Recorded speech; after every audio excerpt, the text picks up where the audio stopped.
mostrando. Agora nós temos aqui a alegria e a felicidade do povo com a entrada do rei e demais soldados, que eles são recebidos com boas-vindas. Isso aqui é interessante. Boas-vindas, as mulheres cantando a vitória. Era formado coros em pares. Umas cantavam e as outras respondiam.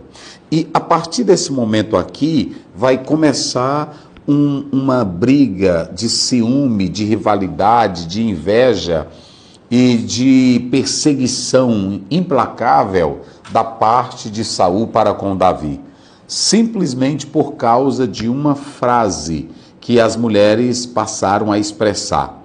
Saul feriu os seus milhares, mas Davi? Seus 10 milhares. Então pronto. Essa expressão dita pelas mulheres, na verdade, ela vai causar toda uma problemática, porque Saul, que gostava de fama, Saul que gostava de nome, Saul que era antropocêntrico, Saul que não estava mais no espírito, não estava mais na direção de Deus, ao ouvir essas palavras, ele vai entender, compreender que a sua popularidade estava em decadência e que Davi estava sendo mais aplaudido do que ele, que agora, nessa situação, só bastava para ele o trono.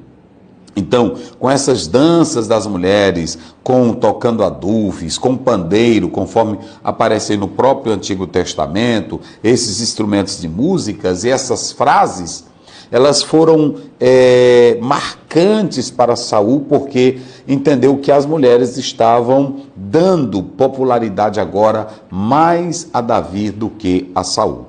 Então, começa aí uma briga tremenda, uma raiva, uma ira de Saul, porque ele vê a sua popularidade em decadência. Ele vê a sua popularidade caindo. Quem está no Espírito, quem está na direção de Deus, sempre vai louvar a Deus pelo crescimento dos outros e não teme a ninguém que está em crescimento.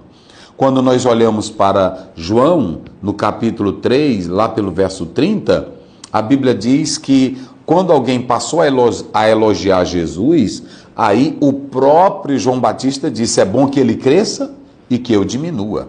Ou seja, não há arrogância, não há medo, não há inveja, não há competição em quem tem o coração dirigido, guiado pelo Espírito Santo de Deus. Você vê que há uma afinação entre Paulo, entre Barnabé, entre Timóteo, Epafrodito, Tito, não havia qualquer indício de concorrência. Isso porque o coração desses homens eram lavados pelo sangue de Jesus, bem como também era um coração puro. Então, o líder, o homem de Deus que tem um coração puro e que é guiado e direcionado pelo Espírito Santo, ele não tem qualquer tipo de ciúme ou de competição ou de rivalidade. Mas como Saul já estava fora da direção de Deus, sem o Espírito Santo na vida, abriu-se um leque, abriu-se uma porta no seu interior para que todo tipo de inveja, de ciúme, de rivalidade e medo de perder o poder, o posto, a glória, dominasse o seu coração. Essa é a situação lastimável e triste quando líderes sem Deus, homens sem Deus, assumem determinadas funções dentro da igreja. Jamais terão essa atitude de João Batista, como nós podemos analisar aqui em João, no capítulo 3, como já citado aí, olha aqui, ó, verso de número 30, olha aí, é necessário que ele cresça e que eu diminua. Não havia qualquer sentimento de grandeza, de superioridade ou de ciúme em João Batista. Então, perceba que o texto, ele mostra que quando as mulheres cantaram isso, o Saul logo compreendeu que a sua fama, a sua popularidade estava caindo. E foram palavras duras, porque ele gostava de fama, ele gostava de ser aplaudido. Toda pessoa que gosta de ser aplaudido, que gosta de fama, que gosta de louvor, que gosta de aplauso, no momento em que ele não tem, ele então perde o seu equilíbrio. Ele entra em uma crise de desespero, de raiva e de ciúme, de inveja. Nós temos pessoas assim, que alguns estão elogiando, mas ele não suporta o elogio que é feito para uma pessoa. Ele não suporta o aplauso que a outra pessoa recebe.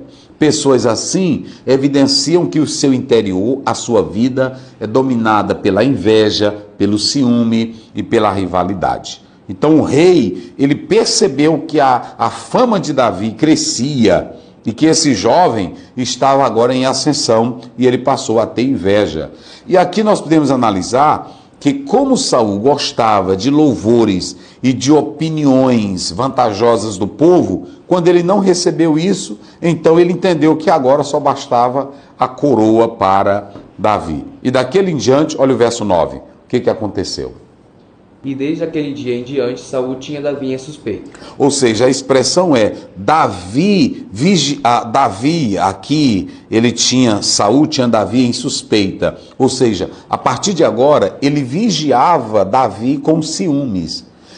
Cada passo que Davi fazia, o que Davi organizava, para onde ele ia, ele estava dominado com ciúme, com medo do poder e do crescimento ainda maior de Davi. Então, perceba que agora ele vai vigiar a Davi com ciúmes. A outra coisa aqui que nós podemos observar é que Saul, quando ele passa a ser dominado por esse ciúme, por essa doença, diríamos assim, então ele passa a atacar Davi de todas as maneiras. Isso aqui é muito sério. Olha o verso 10, vamos lá.